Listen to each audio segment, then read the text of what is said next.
extensively in audio, and that model for launching audio also became the model for launching video last year, which was by far the scariest thing I've done, because video is also an order of magnitude more difficult to do and do well. So we recruited some experts, brought them in, built a technical infrastructure, which I won't bore you with, but it's really hard, and started producing a video on the site, which you can see, not see. The key thing for us with video, as with all the multimedia as well, is it comes back to this issue of quality as well. That piece of video is a piece of Guardian journalism. We expect it to set a certain standard. It's not something that's bolted on the side, it's not something that's additional or not treated particularly seriously. It's Guardian journalism. It gets embedded in the front page when it's good enough to be there, same as audio. And we are encouraging journalists more and more, and getting a response from them as well, to view multimedia and blogs as just being another piece of the toolkit. It's just something they can pull out.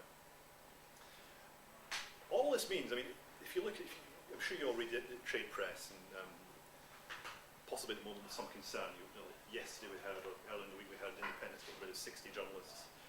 The Johnston Press, one of our largest regional newspaper groups, and a place where, in better times, actually some of you might reasonably expect to be employed when you leave here, or hope to get a job when you leave here. Its share price was more than £2 inside the last year. It's now 7 pence. And there's an extraordinary kind of tide of trouble washing through the business. Johnston Press and a dreadful mess. They own big titles, including Scotsman Publications, where I started out. You're seeing ITV basically withdraw, or look to try and withdraw from regional TV news. You're seeing this cascade of problems through the business, and it may look like quite dark times. But actually, the opportunities for journalists who are engaged, who are capable of thinking in the way that we're trying to encourage, which is to view all these media as being possibilities, who are really, really good journalists first and foremost, but can think in innovative ways, and think about new ways to tell stories, and reach out to an audience which has actually never been bigger. Let's not forget. More people are reading Guardian journalism now than ever have in history. Then the opportunity there is absolutely extraordinary. And you hear some naysayers saying, yes, but where's the business model? Well, the business model's there. The Guardian Limited, Guardian Co UK, as we're now rebranded, makes millions and millions of pounds each year in revenues. The trouble at the moment is the cost model, which exists for a large portion of traditional journalism, which is very heavy, and which I think will cause the coming and rather unpleasant shift that's going to take place, where a lot of news organisations become much smaller, especially those who haven't invested in building some viable websites. So I would say for you, I think most of you are graduating in 2010, is that correct? Good timing, really good timing, because any third years here? No, good. Second year's the first year. Good, because I think coming out next summer is going to be tricky.